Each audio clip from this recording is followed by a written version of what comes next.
Right, where is it? Too sexy for my love, too sexy for my love, love's going to leave.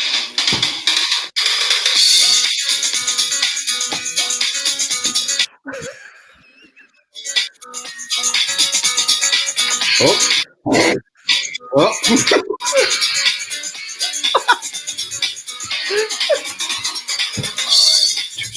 for my shirt, too sexy for my shirt, so sexy it hurts. If you haven't seen the news, that will seem very, very weird. Shut up now, you pair of bald bastards. Hey, not all being bald. Sorry, mate. And you look a bit like a negative, right? Said Fred. I do know that's a good shout. That. When they're checking the photos outside Max Spielman. Yeah, for anyone who doesn't know, what's this reference to? Why are you dancing around to Right Said Fred, who most of us before recent events would have forgot existed? Well, I will never forget that Right Said Fred exists because they were the very first single. That was the very first single I ever bought. Was it? Yes, that was that and Criss Cross's Jump. How cool was I? I had Criss Cross's Jump, and you know what? I can't believe I'm saying this out loud because between the two of us, we bought two Right Said Fred singles. Because I was only 11, but I bought Deeply Dipper. I don't know why. It's garbage. Yeah. But yeah, so I can't really say anything about. I can't throw stones in that particular glass house. Well, for anyone who's unaware, this evening, Right Said Fred, those 90s Euro pop garbage, said that it was a great atmosphere at the protests this weekend down in London. So I presume they're doing the next collaboration with Ian Brown. Looking forward to that. I Want to Be Sexy or something. my mate Ian just texted me, goes, fucking Right Said Fred, that's all my heroes gone now. Morrissey, Ian Brown, Richard, what is it? Is it Richard Fairbrass? Is that Right Said Fred? Or have I got that completely wrong? Well, isn't he called Fred? Oh, is he actually called Fred? Well, it's disappointing if he's not. I think you're right. You must be right. I must be getting one of them must be called Fred. I must be getting it mixed up with someone else. It's been that long. I'm having a look now. No, it is. Well, Fred and Richard Fairbrass, yeah. Fred Fairbrass and Richard Fairbrass. Okay. So, yeah, I'm not sure which is which. I don't think it matters. No. Do you know what I mean? Yeah. I asked for Richard Fairbrass to turn up, and he sent me Fred. I was fuming. We're gonna get at least one, fan that isn't watching us next week that's gonna be disappointed because we've slagged off Right Said Fred. Unlike you lot that watched the Noel Gallagher one, and thanks a lot, that was one of our most viewed videos so far. So thank you everyone, and we've hit over 1,000 subscribers. So boom, thank you very much. He didn't say that we'd do it before October, Mr. Negative, but we did. So thank you very much. You're running with this negative narrative, aren't you? Yeah. We talk about political spin all the time, Jay. I was aiming far too low. I said like by the US election, and you were like, nah, we'll do that beforehand. And to be fair to us, though, we both have turned every show we've been on every other channel into an advert for this. Yeah, Melba, you more so than ever. But I'm on the Pride of Britain Award. I'm on the Pride of Britain Awards next week, so I'll be getting a Scotty and Motty t-shirt with a tinfoil hat. So as Right Said Fred plays out in the background. Yeah. Everyone's like, what's going on here? Yeah, I've been plugging it, but we do appreciate the support. 1,000 subscribers. I think we're both chuffed with that, as we mentioned, and I tweeted out at the time. We did this just to have a catch up, really, and have a chat and have a rant. And the fact that 1,000 people now, over 1,000 people now subscribe, is fantastic, and we appreciate the comments, man. That's what I love about people that watch this channel. They get involved, they comment. Yeah, man. We like them to share their opinions and stuff. It's been of course, man. It's what it's all about, and the more the merrier. So yeah, it's all good stuff. So you don't get that on Newsnight, do you? Eh? You don't get that on Newsnight. Do you? They don't read your comments on Newsnight, do they? So Newsnight might be going a bit. Yeah, we shall get onto that very Joseph Goebbels style if we're not careful. Straight in with that Nazi comparisons. I'll let you do an intro, my friend. Yeah, well, before that, I wanted to just say how your influence on me, as I've documented on previous shows. I've known you for 20 years, And then this year, well, this month, end of this month, 6 months not drinking. You've got me into American politics during this podcast. And today I went running. My burning loins are thanking you now, Jay. Fucking 10K, right, mate. 10K. For the 6 months drinking thing, well done. Everyone who knows, either of us will know. We talk about that a lot. It's bright and amazing. The first day is the hardest, and anything after that, you know, it's a credit to you. I know you're doing it for the right reasons as well. American politics, yeah, all right, I'll hold my hands up to that one. And the running, you've done the running. So the running and the sobriety, I'm not having that, but all right, I might have piqued your interest a little bit in American politics because I'm always moaning about it and how fucked it is on this channel. Yeah. Well, I thought I needed to brush up on it, and it looked like a good comedy to get involved in. So I'm lacking a series, so I'm getting down to the presidential campaign. It's hilarious. One of them comedies. It's a bit close to the bone. You know what I mean? Yeah. Like, where it's a bit. It's like a dark comedy, a very dark comedy, and it may just be getting darker in a few days' time if we're not careful. But running was hard, man. I just got sick of looking at every time I see your Instagram account, I just get seeing your knackered face, and you're putting me to shame. I'm not slagging you off. No, I know. Everyone on Instagram, some a few mates like you're always posting that, but you know what? I like to do it. It keeps me going as well. Do you know what I mean? Man. It's like a bit of a thing, and I've not been out all week. I went out on Monday, I went out today, but I did couch to 5K, mate. Our mutual friend Tom was like, get on to couch to 5K, so I did that. Like literally running, walking, doing up to like 2, 3, 4, 5K, obviously, and then I switched and started doing 5Ks, and then my mate, another lad called Rob Mager, who I know, was inboxing me, said try and do 10Ks as well because your times are good. You want to get your times down, because I was in a family chat and we were doing it for charity thing. Yeah, I remember you saying. Yeah, so just kept it going for that, and then mate, get you out of the house as well, done it away from the kids for a bit. Yeah, it was a nice sort of 40 minutes to myself, so I enjoyed it. But I was a little bit like, I imagine Luke Shaw turned up to the first day of pre-season training. That's what the first kilometre felt like regretting every single bit of Nando's I'd had.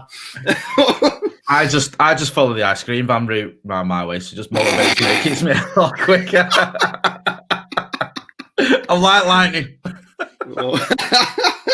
Brilliant. Anyway, I'm Scotty, that's Motty. Back for another episode. It's as always, it's not been a quiet week. And global cultural wars, political situations, loads of shit going on both sides of the Atlantic. I was doing it as last week. I said that we had to take COVID tests back at home. We got the results back on Friday, which was good. So negative. Sorry. So we're in a positive place. You went on George Costanza then? Did you watch Seinfeld? Yeah. What? Negative? No. Why? No, I passed it, man. 75%. And my wife did as well. So we both COVID free. But the fucking annoying thing was that we phoned them on Sunday, didn't get the test till late Monday night, couldn't send them until Tuesday, and then got the results till Friday. So it was like nearly 6-day turnaround. And, and like I said last time, financially, it hit me in the missus in the pocket because you can't go to work and you're on statutory sick pay. If you're earning minimum wage, can you, and you're struggling to bills, can you really afford to do that? And then, of course, this week was the launch of the app that's been branded the NHS Test and Trace app, which is really Circle Test and Trace app, which we tried to upload our negative results to that, but we couldn't because we didn't get our tests via a private institution. So, 45 million quid that's cost, and it's not working. I mean, is that really on? Italy had their track and trace in June, and it's been working fine ever since. And yeah, we wait until autumn. Numbers are rising, and we still can't get a fucking app working. We're supposed to be like, leaders in technology and so on and so forth, and yet we're fucking paying companies £45 million. So I want to know, did you keep the receipt, Boris? Because you want to take that shit back. Seriously. What's like? I heard Matt Hancock saying about test and trace, track and trace, and how this is going to be the envy of the world, and this is going to make a difference, and all this shit. And now it's come. It's just not working, and it's just another example of this government just amazing us all with their staggering incompetence on everything.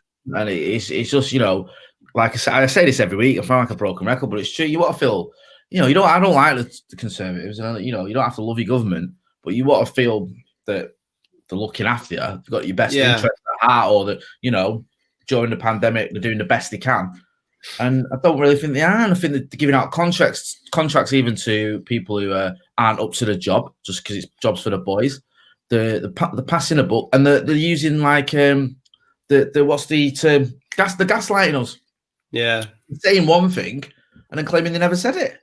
So they'll say, when it's, you know, new system comes out, it'll be the envy of the world and it'll be great and it's going to be a game changer. And then when it comes out and it's an absolute shower of shite, well, we never said that this was going to make much of a difference. That's exactly what you said. That's what you've been telling us for months. And now it's out and it's nonsense and it's rubbish. You're saying it don't matter. Honestly, like, you shouldn't be questioning your government. Like, you know what I mean? It feels like when I used to drink and you wake up in the morning and think, did that really happen? And it's like, did Matt Hancock really say that? Did Boris really say that? Oh yeah, he did, because it's written down here on you know, on all the papers. Oh no, but now he's saying he didn't say that. So that's weird. It's like, how fucking thick do they think we are? And it's just shambles, mate. And then you've got people like yourself, who, you know, like millions of other people who are waiting on tests, waiting to get back into work, going through the great unknown, struggling.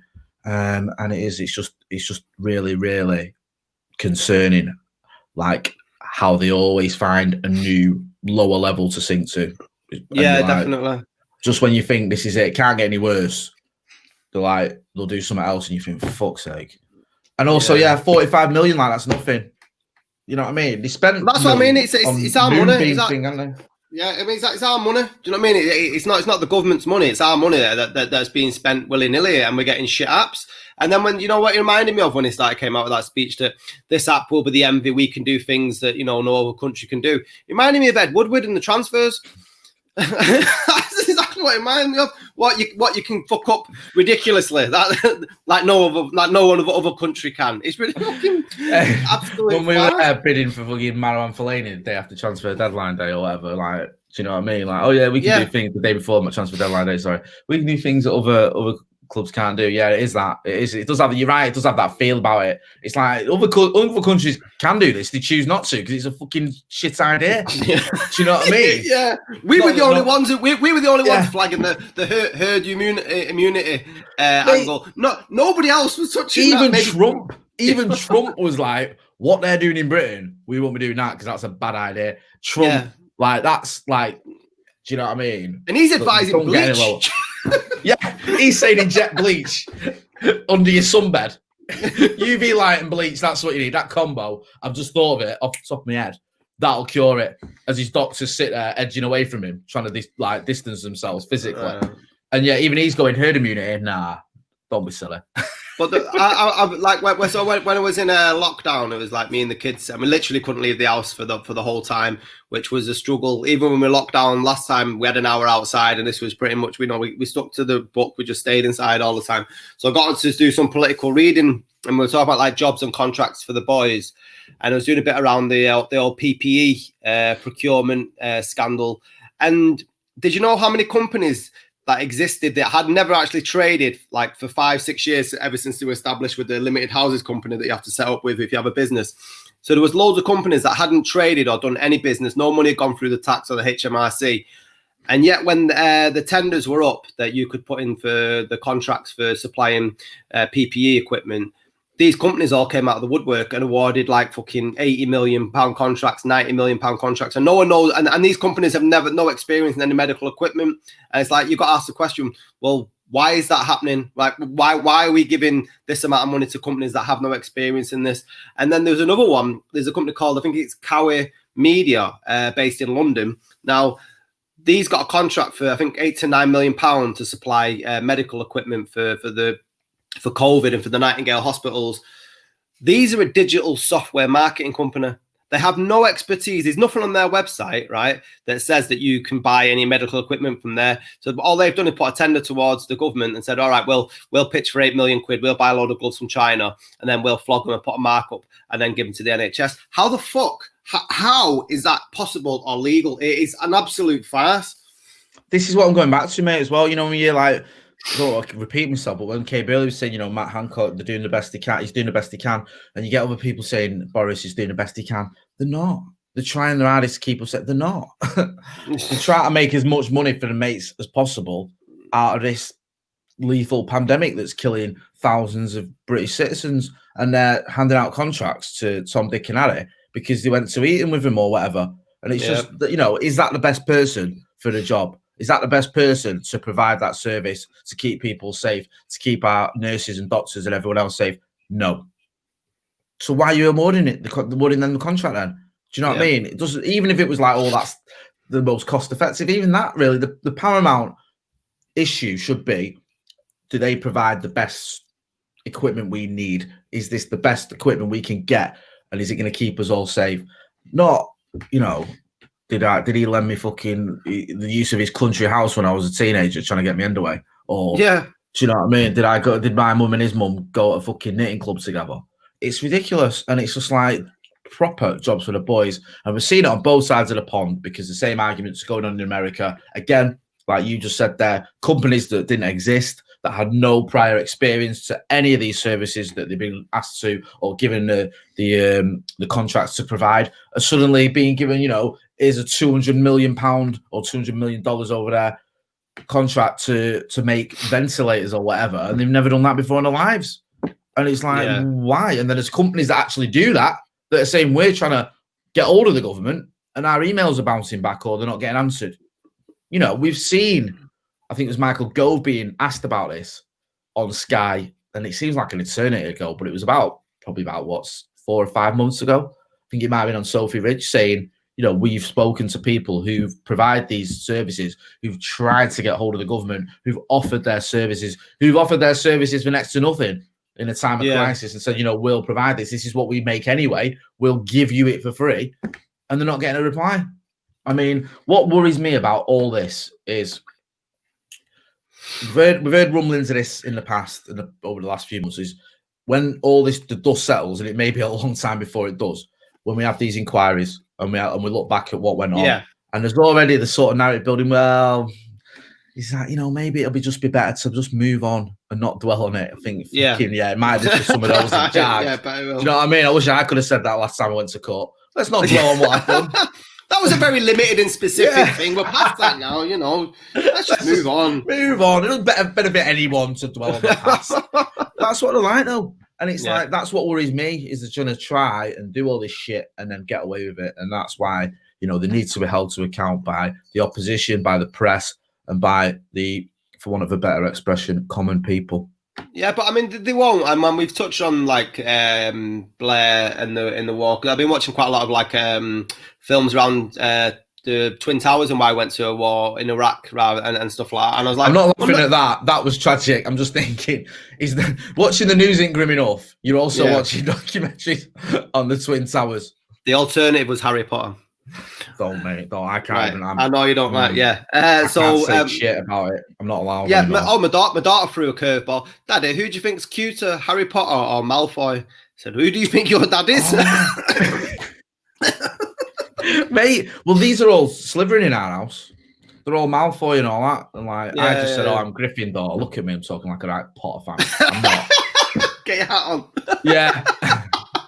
But I was just concerned with the lack of black characters in Harry Potter. That was my issue, because when we did fancy dress last year for Harry Potter, the choices that I had were limited, and in the end, I ended up going as he who shall not be named and painting myself grey. And my son, who's mixed race, went as Harry Potter. He just went as a mixed race Harry Potter, which is fair enough. No, nothing wrong with that. But it's good point. I think it's only one black character in that. Anyway, it's ridiculous. Sorry, I digress. Yeah, we digress. So I was watching a lot of that, but I was thinking that there's not been any comeuppance on that, has there? Like nobody got in trouble over it. They were allowed to do it. 20 years later, they're making films about it, and the people that were in control are carrying on living their lives, earning multi-million pounds, going around the world doing speeches, and then Tony Blair again is putting his nose in. So you know fine well that this is another clusterfuck by another British government, and nothing will be done 20 years later down the line. But another thing that I came across this week was the term sado-populism. Have you heard about this? I have, but refresh my memory. I've heard this a few times. Yeah. Right. Okay. So say I'm just so I can get it correctly. I've made some notes. Right. So sado-populism. The definition was by a guy called Timothy Snyder, who's done like a really good talks on YouTube. But it's about they promise people things, but then when you get power, they deliberately make the suffering worse for the people that they actually voted for. Now, because we were looking at people like Boris Johnson, Farage, Trump, and we were saying the populists. And I was thinking that doesn't seem like the correct term, because I can't understand why they're popular. Now, the game plan for someone being what the theory behind what makes a sado-populist is that they identify an enemy, Brexit, EU, brown people on boats, enact policies that create pain in their own supporters. So then they use austerity and then point the finger at the enemy for blame the enemy for creating this austerity. And then what happens is the voters think that people are listening to them, because they're saying that because they'll run their campaigns on the enemies that they've created that are going to solve the problems that the government's actually caused. And then they present themselves as the strong men who can fight and defeat the enemies. And then because you've got to look at it, well, why would people vote for people that are ultimately going to cause them pain? Because you look at the EU scandal, the Brexit shit affair that's going on at the moment, that's not going to affect Boris Johnson. It's not going to affect Dominic Cummings' life. It's going to be affecting Keith in Sunderland, who all right, is a little bit racist, but it was manipulated. They pulled a wool over a sheep's head. Do you know? And that's what happened. And it works. And that you can look at the BBC as well as another one. That's been the latest enemy, because 20 years ago nobody was talking about defunding the BBC, but all of a sudden, because they've got all the bots on social media causing more division between us, and now all of a sudden defund the BBC is a fucking thing. Why?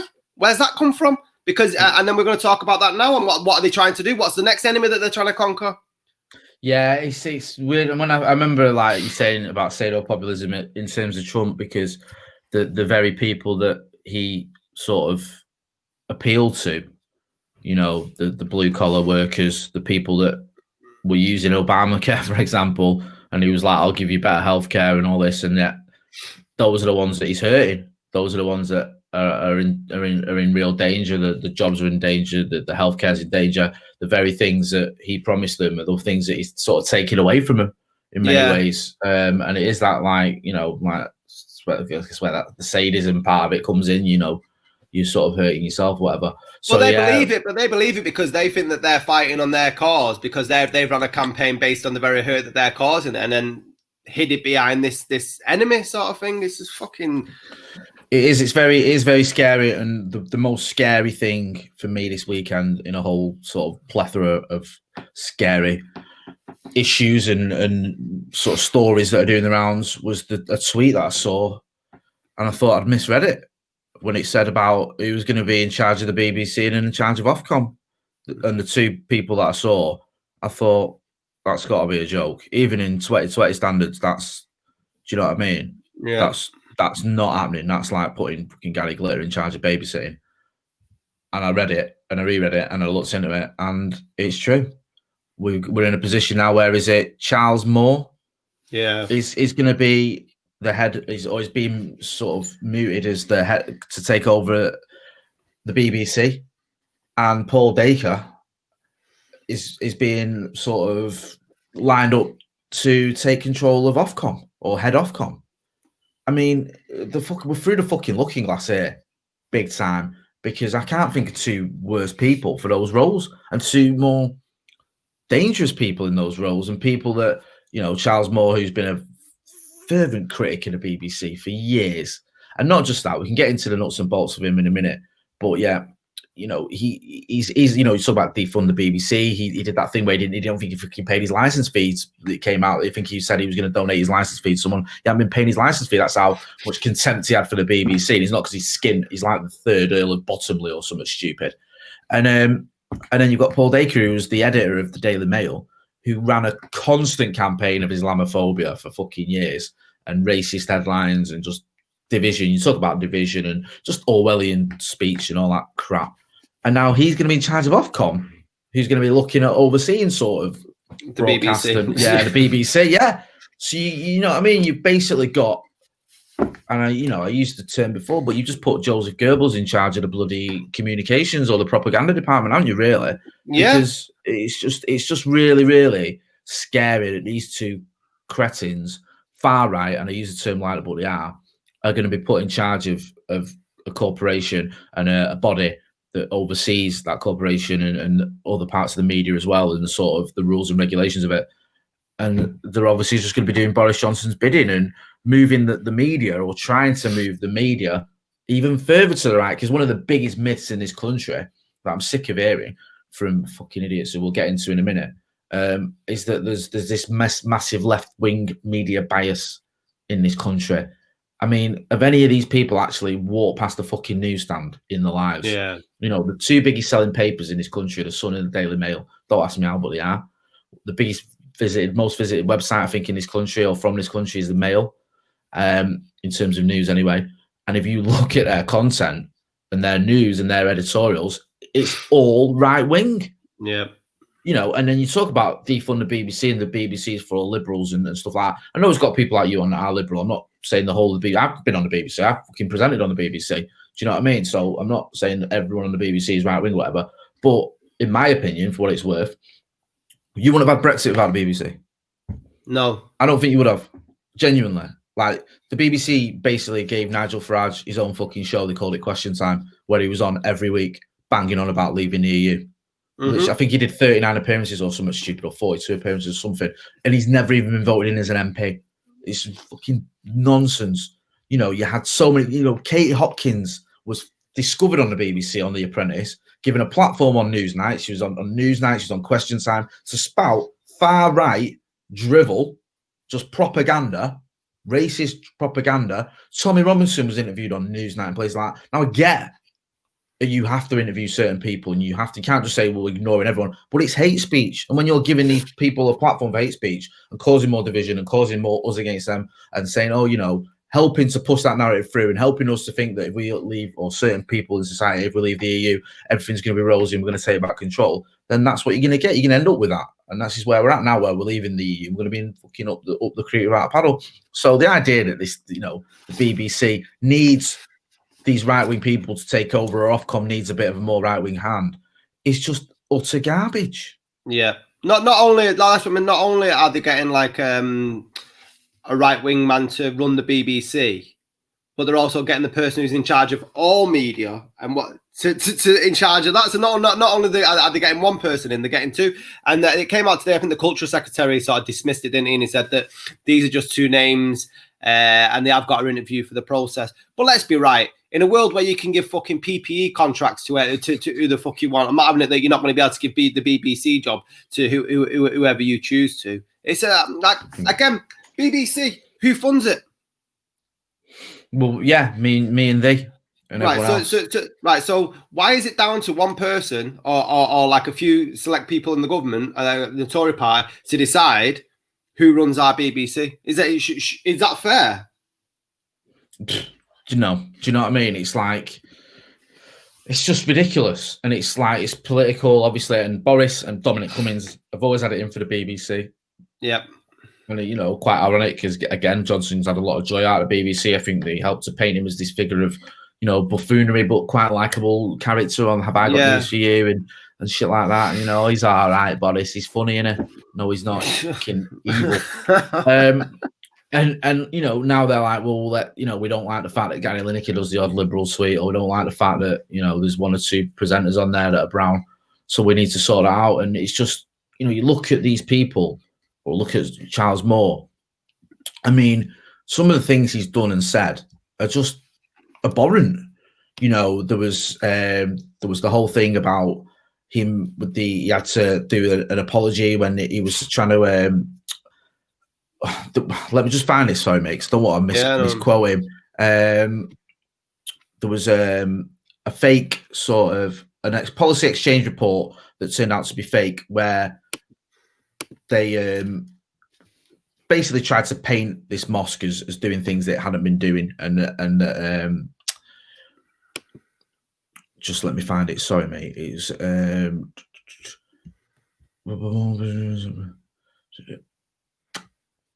oh yeah, he entered the debate, right? Sorry, I'm just going over on here. Moore was for a number of years chairman of Policy Exchange, a London-based think tank, before he stepped down in June 2011. In December 2007, he entered the debate over the hijacking of British Islam, a Policy Exchange report which the BBC had found to be substantially faked, but had, however, received significant coverage in many national newspapers. BBC journalists found that several receipts for extremist material were just fabricated evidence. The original report has since been removed from Policy Exchange websites, and it found that concerns over the 5 of the receipts in particular. In all 5 cases, the mosques involved said the receipts did not belong to them. Expert analysis showed that all 5 had been printed on an inkjet printer, suggested they were created on a PC.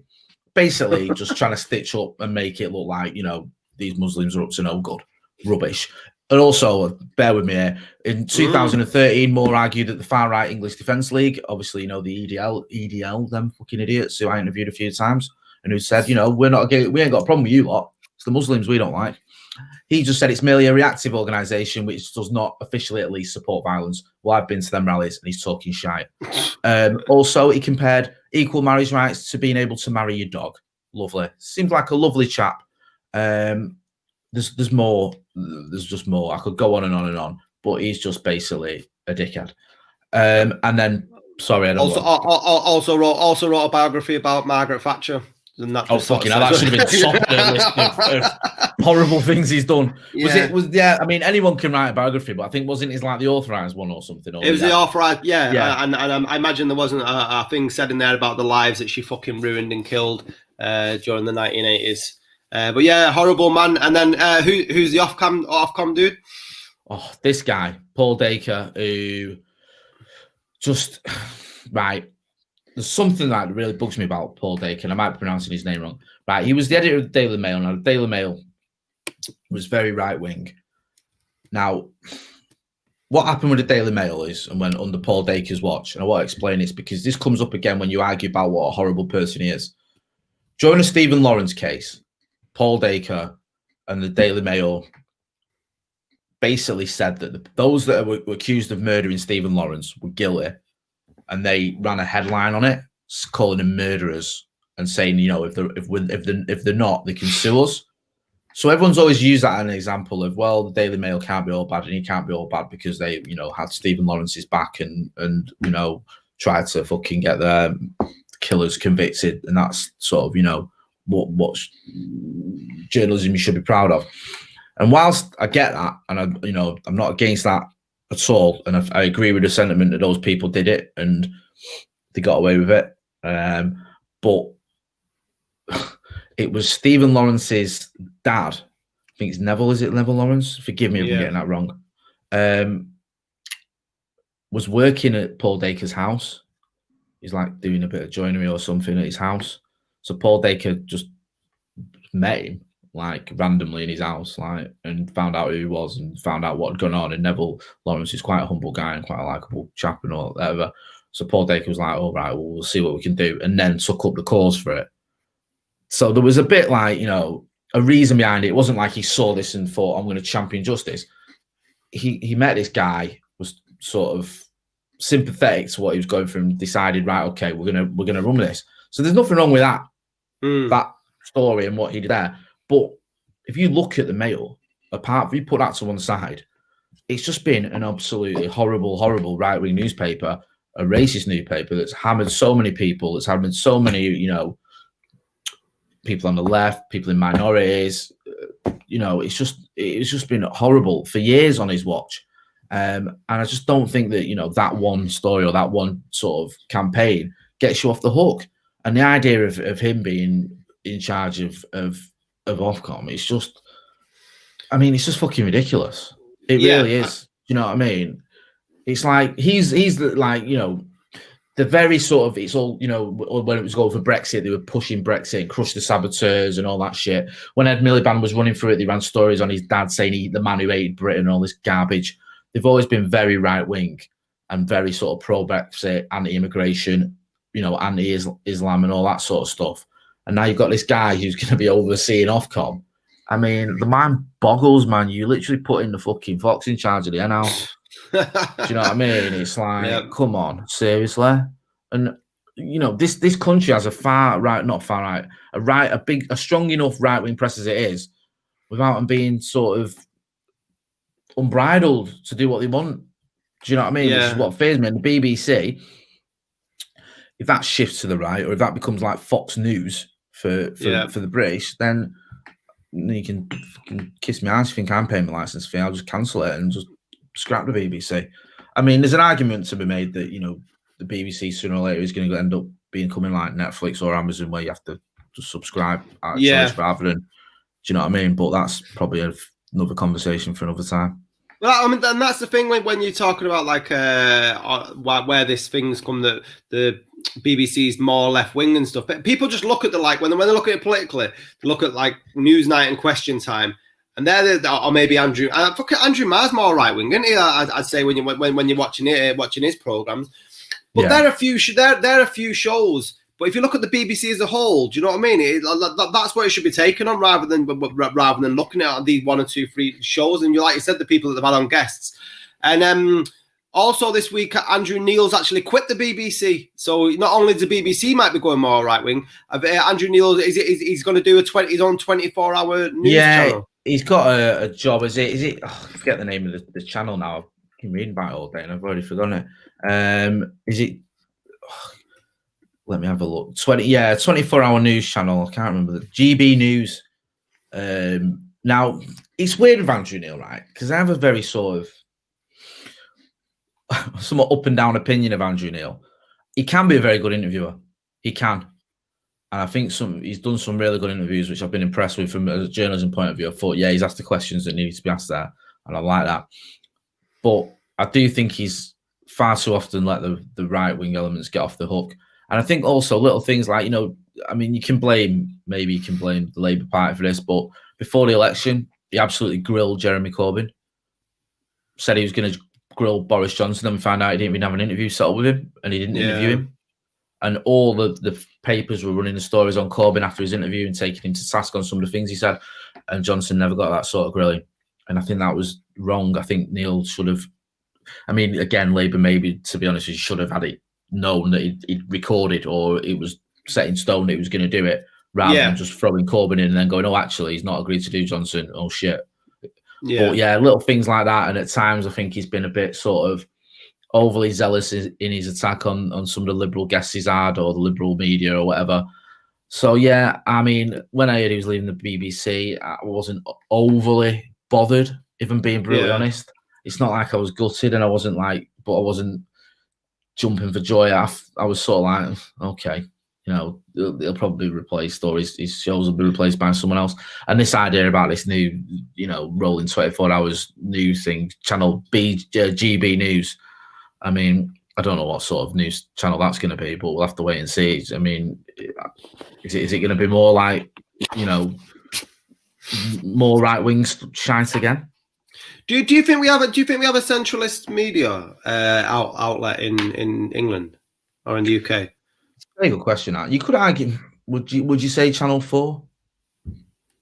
I'd probably say Channel 4 are more left wing. That's true. Yeah, I think maybe Channel. Yeah, I think the BBC does have quite a lot of balance in many ways, because there's different shows, different people that are on there, and they do have a lot of people that I like on there and politically I agree with, and a lot of shows I politically agree with, and they also have a lot that I don't. So, there is some form of balance there. ITV again, you've got a mixed bag. I still feel it is edging towards the right. I do. I always feel that. ITV for me, and especially that is it called Good Morning Britain or whatever, the fucking Piers Morgan shows. That's just very. I always put that in the not left or right wing, but it's just very clickbaiter. That's what they're going for, because they run on advertising, aren't they, ITV channel? So I think they'll go in that they try and do the news stories that'll get the most views, rather than it be left or right wing sort of dictated. But I'd say Piers Morgan probably leans more to the right. But someone else this week, a Fox has come out of the hole. Lawrence Fox.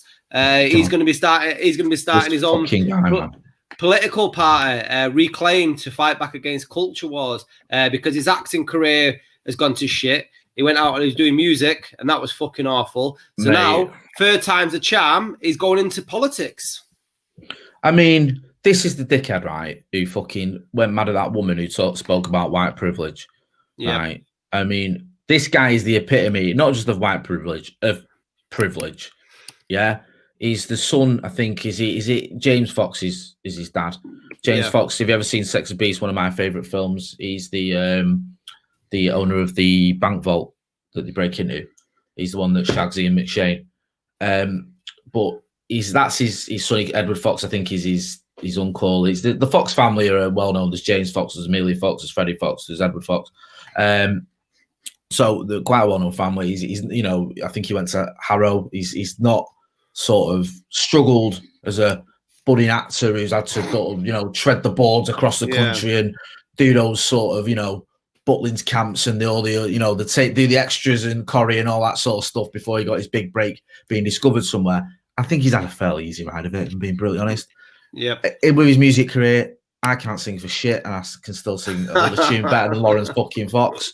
Do you know what I mean? Anyone who's ever seen any of it, YouTube it if you want to, make yourself fucking wish you were deaf. It's dreadful music. It's dreadfully sung, and it's the lyrics are inane. Other than that, it's all right though. But he's been. I think he started his own record company or bought a record company to give himself this fucking platform because no one else was going to do it. I've got a record company, mate. Anyone can fucking have a record. That's what I mean. And the difference is, though, mate, you don't pretend that your record company that you own, that you started, stops you from doing certain things. He actually did that. He said he was going to do this song against wokeism, but the record company stopped him doing it until someone pointed out that he owns the record company, so that's a load of fucking bollocks.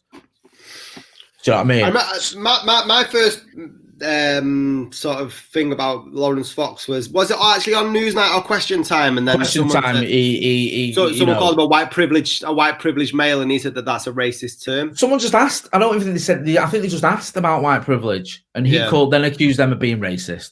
Yeah, for suggesting that, and said that there is no such thing as white privilege. He is white. He is white, mate. 100%, and he's privileged, and he's got kids. So I'd imagine, he is a white privileged male. It's just a fucking ridiculous. How the fuck is that racist?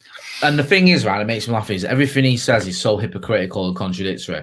He said that there's no such thing as racism. Then he accuses people of being racist. He went and watched 1917, right? I watched 1917. Oh yeah, fantastic film. This dickhead's hot take from watching that film was there's a Sikh guy in it. Right, and that was what he went on a podcast and discussed. Why is there a Sikh guy in it? Because Sikhs fought in the war for Britain, you thick twat. Yeah. All right. Well, why? I just thought it was a bit odd. Well, why wasn't there lots of Sikhs? Why was he a Sikh with the in a troop carrier with white people? Because lots of different regiments in the First World War got mingled together because it was fucking chaotic. Oh, well, I'm not a historian. I didn't know that. So what you comment on it for then? Read a fucking book. Google it, you thick bastard. So 130,000. I've heard 130,000 Sikhs, I believe, fought. And I got just a few then, not many. Yeah, just a few. And then he was made to apologise, wasn't he, on Twitter because when he realised his mistake. But I presume he felt it was tokenism from the director's part that we'll just throw a Sikh, someone in there, a bit of colour, give it a bit of balance. He did that. Yeah, and then he had to backtrack because he just made a tit of himself, which is sort of what he does on a weekly basis. Again, hypocrisy. He always goes, I don't see things in colour, and then points out the only man of colour he sees in a film with a cast of thousands because he's a fucking idiot. And then there was the thing with Rebecca Front, who I love, from fucking hell, I almost forgot what it was called then. Not In the Loop, the thick of it. Yeah. Where she, and obviously Alan Partridge as well. She was in some of the early Alan Partridge shows. Absolutely fantastic actress. He was against Black Lives Matter. He's been very vocal about it. All lives matter and all that shit is what he said. I think she'd blocked him on Twitter or unfollowed him, and he knew her and he messaged her and said why. And she sent him a really nice sort of message back saying, listen, I'm not fun out here. I just don't agree with your politics. I think you're wrong about Black Lives Matter. All they're asking for is a fucking slogan. Like, it's not that big a deal, and I just don't get it. So he screenshotted the messages and then posted them on Twitter. And then, me and you spoke about this, when you get your phone call off your agent saying, that's gone down like a fucking lead blue, mate. Yeah. Everyone thinks you're a cunt. Get rid of it. And everyone was just hammering him, saying, this is just a dick move. Why have you done this? Why are you trying to make it look like a twat? And actually, it's you that's being a twat. She's been nice. She's messaged you, replied to you. Why have you screenshotted him and posted him everywhere as some sort of outing of her? And then he deleted those tweets and did an apology, saying, I'm sorry, I shouldn't have done that. That goes against what I believe. Because again, he's a hypocrite. He doesn't believe, he doesn't believe in the fact that you can't have a private conversation as made public, but then he goes and does that. He doesn't believe that you can have a difference of opinion without being called out on it, and he goes and does that. So everything he said has been hypocritical. He doesn't believe there's racism in this country, yet accuses people of being racist, and acts racist himself by pointing out the only brown person. Another one there, doesn't see people of colours, doesn't see there's a difference, yet points out the only brown member of a cast of thousands. Doesn't believe in, airing your grievances in public or not being able to have a difference of opinion, then goes and tries to throw Rebecca Front under the bus publicly. The guy just chats an unlimited amount of shite. Yeah. And because he's this actor who's quite well known and, he's come to prominence more and more on these inane views, and he used to go out with Billy Piper, he's just being given more and more interviews, more and more screen time. And, this guy went on you talk about privilege and white privilege or whatever. This guy went on daytime television to perform his latest song, and his album or his song got to 114 in the charts or something. Scotty, you've done the graft. You won't get to go on This Morning or GMB and perform, and yet you deserve it. Do you know what I mean? You put that graft. He did. He got that. Here's the national television show. And even after he got that, which should have bumped you into the top 20 at least, his fucking single still didn't sell anyone, because anyone who heard it probably put him off. He'd have been better off not doing it. So it's just like this guy, man, and now he's starting his own party because what? He thinks there's not enough right-wing voices out there. And apparently he's got £1 million backers as well who've thrown in money behind the cause. So I'd love to know where that money's coming from. Don't you find it interesting with these characters? Because his narrative towards fame, infamy, is very similar to the likes of Katie Hopkins and Tommy Robinson, is that they have a pedestal, but maybe not Tommy Robinson, but Katie Hopkins definitely, is that she gets to on-screen presence through The Apprentice. And then when she notices that the certain aspects of her are dwindling, she becomes more of a contrarian, realizes that there's airtime in being right-wing. Then that goes tits up. Then it becomes far-right because there's an audience for that. And it seems very similar that he's following the same sort of, I'd say, trajectory, but that's on the up. Do you know what I mean? But he seems to be following a very similar sort of timeline when he realizes that it's all a massive PR stunt. And because if your face is out there and you're Mr. Popular, I work in the media, you work in the media, that's what it's all about. If you're out there and people see you busy, then that's why he gets to go on. If he says contrarian things, that's why he's allowed to do that sort of stuff with his shitty single, and now he's got a political party. Yeah, 100%, mate. You've hit the nail on the head there. It's exactly what it is. He's found a sort of a gap in the market for himself. I mean, his acting career was doing relatively well. I'm not going to lie. I think he was in one of the versions of Inspector Morse. Not Is it Lewis? I think he was in. I'm not trying to be flipping. I never watched any of his stuff. I just not seen it. I think he was in Celebrity Gogglebox as well or something. So he's doing okay acting wise. You know what I mean? It's not like he was performing in Panto at George H. Carnell Sports Centre in Urmston. Do you know what I mean? He had acting gigs. He was earning money. He was quite well off. But then he wasn't as famous as he is now, or as being, he wasn't just being spoken about as much as he is now. Me and you won't be sat here talking about him if he was just stuck to acting. And he's sort of found, like you say, he's found prominence, and the more outrageous he is, the more far right he is. I just googled it. So it's actually 5 million he's claiming. I think it's been donated to him. 5 mil, mate. And those donors are all gonna come from a certain section of society, the ones that are probably buzzing about grouse hunting if I guess it right. Do you know what I mean? Still being allowed. So yeah. Someone goes fox hunting, fucking hell. Yeah. Hey, nicely done. So yeah, he's got these backers.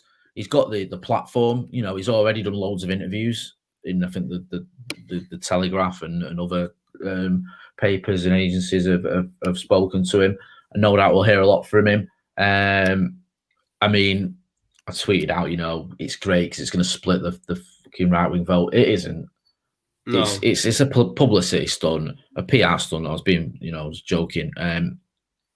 he'll get a lot of interviews out of it. He'll get to spout a load of shite on places like Question Time and Newsnight and Sky News or whatever. He'll get all this, and then at the end of it all, he probably fucking won't amount to anything, and nothing will happen. And even if he does run, he won't run against right-wing parties anyway. No, that's the thing, and I don't think his aim is to do that. It's just the momentum to keep his face in front of cameras, because everything else that he's trying to do has failed to that point, and that's what you do. You just got to try and keep that his face and his comments on TV, and that's why it becomes more sort of extreme with his views. UKIP for culture, I think that's going to sort of some of the newspapers are saying it's going to be like, but we shall watch that with some hilarity, I imagine. What's been happening with Dickie Donald over the pond? Oh, mate, I tell you what, it's all happening in it. Like, I think when's the debate next week, innit? I think the first debate. I think Chris Wallace is hosting it. But yeah, there's usual shenanigans. First of all, we've got the Supreme Court justice. Is going to probably get shoved through. We know that obviously Ruth Bader Ginsburg passed away last week. I think it was last week or the week before. So Trump's picked Amy Coney Barrett to take her place, who's obviously a very right-wing conservative type. Now the Republicans are going to push that through because they control the Senate. That's getting a lot of flack because under Obama they said you can't have a push a pick through during an election year. Lots of hypocrisy. Democrats can stall them. I don't think they can stop it. So there's that going on, and then there's this sort of silly little social media stuff going back and forth with Biden. Joe Biden did an interview, and he said, when I joined the Senate 180 years ago. Now, when he said it, you can watch it. You Google it. He says it and he laughs. And I think he's making a joke about, being there that long. He's like 180 years ago, huh? So Trump's retweeted this saying, look, you can't read the teleprompter. He's malfunctioning again, sleepy Joe Biden, which is what he calls him. I think it's bollocks. But it's just going to be really interesting because in these debates, this is Biden's chance to sort of take Trump to task for a lot of these things. And in Trump's opinion, this is probably where I'm guessing where Trump's coming from. This is his chance to expose Biden for being a bit of a senile, dithering idiot, which is how he's trying to portray him. But I don't know, man. I think if Biden gets this right, then it can expose Trump. I think with Chris Wallace, he's fairly, he should be fairly balanced. I think he does for Fox News, but he's not a right-wing one. I think he's the one that did the interview with him not long ago where he when Trump said something that wasn't true about, Biden wants to defund the police. Chris Wallace said, well, that's not true. And then Trump said, okay, let's go and get that copy of that speech. And when he got a copy of the speech, he realised it wasn't true, and he just fucking had to move on. And he boasted to him about being able to recite that, do that test. Do you remember when it was like, I can remember all the way, and then Chris Wallace was like, I did that test, it's easy. So hopefully it'll be balanced. But yeah, there's a lot of mudslinging going on. Democrats even aren't happy because the Republicans are doing what they said they wouldn't do or they shouldn't do in terms of pushing through a Supreme Court choice, which will put the Supreme Court 6-3 in favour of the Conservatives. And the other sort of worry there is if it's something like the year 2000, obviously, where you had the recount in Florida, where the presidency was decided on 537 votes or 47 votes, I can't remember. And the Supreme Court stopped the recount. If Trump does try any fuckeries, as they say, with this election, or he tries to say the election wasn't valid, or he's going on about mail-in ballots and fraud and things like that, could he get the Supreme Court to try and keep him in power? I mean, there's even rumours he could try and use the military. He could have a fucking civil war on your hands if you're not careful. Yeah, he said something and said he put a tweet out, didn't he, saying I'm not going to leave. I'm not going to leave quietly. And then he come out and said, I was joking. ... Or was I? I'm like, you're the president, man. What sort of fucking shit is this? It's like I've got my finger on this nuclear button. Or have I? Armageddon? Yes, no. Hey, I'm only joking. That's the button to the cooker. He's like, what is this guy, man? This guy is like, he's genuinely insane, and he's in charge of America. Do you not fear that? Because when Corbyn and Johnson had the same sort of thing when they went up at the debates, Corbyn was shit, I thought. Corbyn wasn't great. I thought Boris Johnson did better than with Corbyn. Is there not the fear of that? Because Trump, as much as fucking insane. He is quite powerful when he's talking, and especially doing all the hand gestures and talking over people. Do you think who's the better? Yeah. Big fish, little fish, big fish, little fish. You know it better than anyone. Yeah. You know it. Yeah. So, but who do you think's the better orator? I get what I think. One thing I disagree with you on there. I don't think Corbyn was beaten by Johnson. I think Johnson exceeded expectations a little bit, and I think Corbyn underperformed a little bit. I think we're expecting better from Corbyn and worse from Johnson. So, in my opinion, I know you see it differently. That was my opinion of it. So, even though I thought actually Corbyn was probably, I think Corbyn's message was a bit all over the gaff anyway, with these fucking 10 promises or whatever. All the different things they were promising. Yeah, the Brexit stuff. Yeah. Yeah. I mean, I get it. And a lot of those policies are now like free broadband or whatever, is, people are into it. But it was just a bit over the place. And I think people thought, oh, Johnson's an idiot. And actually, he's very clever, Johnson, at sort of hitting home a narrative and connecting with people. And he does it. He does all this a lot. Yeah. Like he's fucking and also throwing in a few lies with the truths to get away with certain things. Yeah. And I think the thing with Biden is, when I saw him against Bernie Sanders, I was impressed. I was pleasantly surprised. Now, he did better than it I thought he would. This is where Trump says, I think he's on drugs. He wasn't on drugs. Well, I don't think he was, like, unless he's on like heart pills or whatever the fuck. He's 77, so he's going to be on some sort of drugs. But I was pleasantly surprised. I thought he did well. I thought he is a seasoned debater. Let's not forget he's been doing it for 50 years. Yeah. But the problem is his age catching up with him. Is he's still got his wits about him. Now, there was an argument that Bernie Sanders at this point sort of knew he wasn't going to win, and he didn't want to hammer him too much and make him look too much. Yeah. Like because then you're weakening him for when he's going to go up against Trump. So it's like, there's that. I mean, and that might be wrong. It might be just Bernie Sanders had an off day, but I thought Bernie Sanders wasn't his usual self in those debates. Usually he's one of the top debaters I've ever seen, Bernie Sanders. I don't think he didn't quite go for the jugular. You saw it with Kamala Harris, who's now obviously the vice president pick. She went for him in the first debates where it was, I think there was 7 in total, 7 candidates. She proper went after him and landed a few blows. I think the main thing here now is it's whether Trump's lies are going to undo him, plus the fact that some of the stats just don't end up to scrutiny. Unemployment, the handling of the pandemic. I mean, those are the two, I think, main, and also the healthcare thing. He's been promising healthcare for 4 years. And there's this story just broke as we're recording about his taxes as well. I think the New York Times has got a story about he paid $750 in tax in 2016 or something stupid. Like, literally, I'm not, like pennies in tax. I know, for a multi-billionaire, which is just fucking unreal. So there's certain things. I think one thing that Biden's got to learn from is that, I mean, it's different now because Trump's been president for 4 years. He's incumbent.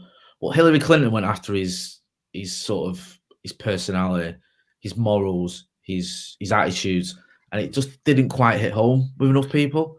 Yeah, because enough people, I don't think they give a shit if you're a bit of a twat, if you're doing, if you're doing, or if you're going to make their lives okay. Do you know what I mean? Like, if you're promising to save someone's job and give them the healthcare they want and fucking keep out the immigrants and fucking make America great again and all that shit. People don't give a toss if you're shagging about or if you've said some horrible things in the past or if do you know what I mean?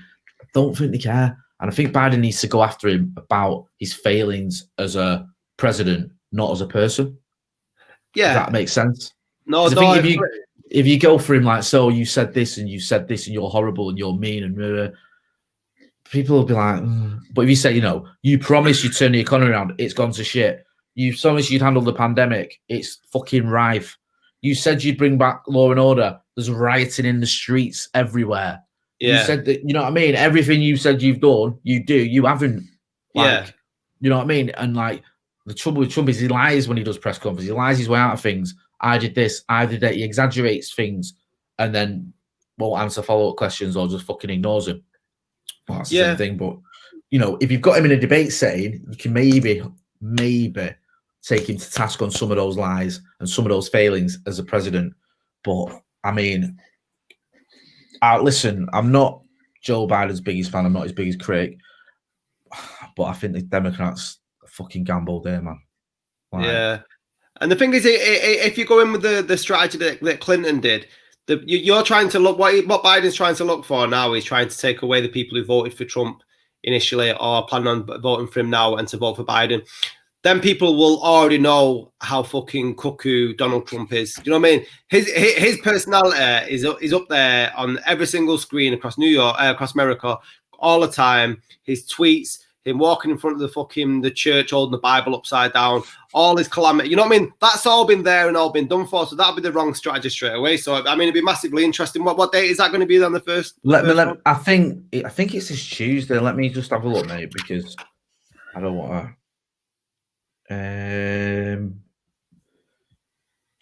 On Tuesday in Ohio, yeah. Right, okay. So, I'll be watching that. It's a bit like I quite like it. It's like a boxing match between two old guys. this is the thing. It is, and it's weird because I watched all the last ones because I lead such an exciting life with him and Clinton, and I thought Clinton won every one. But if anyone really landed a zinger or a memorable line, it was probably in with the "because you'd be in jail" line. When she said, "It's a good job that Donald Trump isn't in charge of our country," and he went, "because you'd be in jail." That's the one that sort of sticks in the memory. I think most of it was bluster. He didn't really say anything. She was a lot better. She'd done a lot more preparation, but I don't think she landed that killer blow that she needed to sort of really show that she was a leader and he wasn't. And we've seen in the past that debates can make a difference. We'll look at the one with Bush Senior and Clinton. The one in the town hall meeting of fucking Bush Senior absolutely flopped there and was looking at his watch during it, and everyone was like, "Fuck me, is he bored?" Like got himself a bit confused and couldn't answer a question. And Bill Clinton just connected with the audience better because that's what he was good at. Do you know what I mean? Little things like that. You go back to Kennedy, Nixon looking all sweaty and gone and just not getting it. Reagan and Mondale, where Reagan was like, not Reagan and Mondale, sorry, Reagan and Carter. It was like, ask yourself if is your lives any better now than they were 4 years ago? That really resonated. So it can make a difference. And if Biden has a stormer, then maybe it sort of hammers home the advantage he's got because he's leading all the polls. But it could go the other way, if he comes across as a fucking blithering idiot who's senile, then Trump will play on that. And like you said, you hit the nail on the head there. It's easy to dismiss Trump as this fucking clown, but he resonates with a lot of people. Yeah. He's got into power for a reason. And don't forget, the odds on him getting presidency were at one point fucking like Leicester City winning the league. They were those type of odds. They were, weren't they? When he announced his candidacy? Yeah. Not never thought it was a fucking laugh. It was a joke, yeah. It was just no way this was going to happen. And he just, his message and the way he was and just the fact that he didn't give a shit, it resonated and it connected with a lot of people. And he could do that again. I just think Biden's got to pick his battles and the sort of the big issues now in America, the pandemic and the economy and law and order. Despite what Trump says, he's not handled them well. And I think that Biden can hopefully, I say hopefully because I'd much rather see him in the White House than Trump, hopefully hammer them home and win. Completely agree. Well, you watch this space because we will be talking about that next week, I am sure. But it's been a great show. Right said Fred, there for you. One bald head each. Sorry, Jay, another bald job. I've been Scotty. That's been Motty. Thank you, everybody who's subscribing. And again, tell your mates. And if you're not subscribing, then start doing now. There's a button down there. We're on Spotify as well as YouTube and other streaming services. But thank you very much. And until next week.